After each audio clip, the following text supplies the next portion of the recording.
Hello everyone from the collection of the Lac-La-Biche Museum. You've probably guessed by the tools I just put down in front of the camera that we're doing something a little different today. So instead of recording a collections care video in celebration of Textiles Week, I'm actually recording a video on some knitting techniques. So first I'm going to show you how to get some stitches on the needle and how to do some basic stitches, and later on I'm going to show you a more advanced technique. So getting stitches on the needle is called casting on, and I've got my wool here. It's a very pretty multicolored wool. So there's a bunch of different methods of casting on, and sometimes patterns will ask you to use a specific one. I'm a lazy jerk, so I mostly just use the same cast on because it's my favorite, but if you're doing really good knitting, you should do the cast on that the pattern tells you. But if for basic knitting, I find this one works really well, and I find it really easy to do, so hopefully it's easy for you. So the first thing you're going to do is you're going to make a slip knot. There it is. And you're going to pick up one of your needles. Generally speaking, the needle that you take stitches off, or in this case put stitches on, is held in your left hand, but that's going to be dependent on your style of knitting.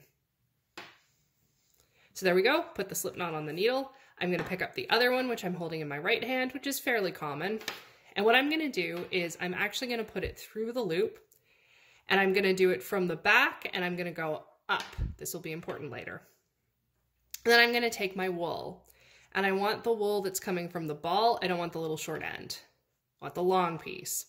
So I'm going to take that, and I'm going to put it in behind my needles, and then I'm going to bring it through between both of them. And I'm going to take my right needle. I'm going to slide it down, and I'm going to catch the loop that I just created. Going to take it up, and I'm going to put it back on the left needle, take my right needle out, pull it tight. You generally don't want it too tight for a cast on, although it depends on the pattern. Now I have 2 stitches on my needle. I'm going to do that again a few times. So again, behind, through, catch the loop, put it back on the needle. Behind, through, catch the loop, put it back on the needle.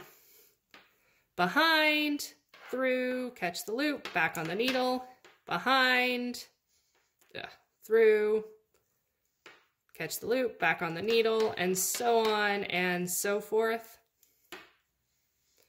See, you can do it even if you're a little clumsy like I am. So there we go. Now I've got a couple of stitches on my needle. Your pattern will generally tell you how many stitches you need. So the first stitch, actual stitch I'm going to show you is knitting, the actual knit stitch. And it's going to look a lot like the cast on I use. So you're going to go in behind, through, catch the loop, but instead of putting the loop back on the needle, I'm just going to pull, and I'm going to take this part off. That's one knitted stitch. I'm going to do the same thing a couple times. Catch the loop, off the needle, catch the loop, off the needle, in behind, catch the loop, off the needle.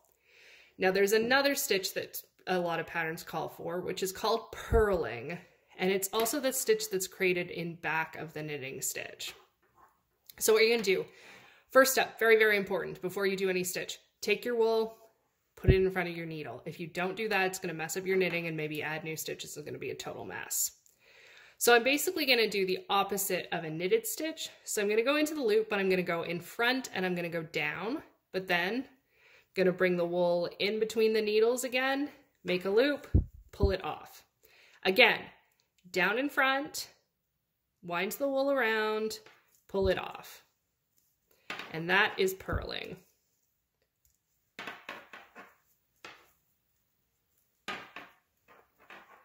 And there we go. I've created a line of stitches. And you can see that the purl stitch and the knit stitch actually looks different. The purl is kind of distinctive because it's got this bar at the top.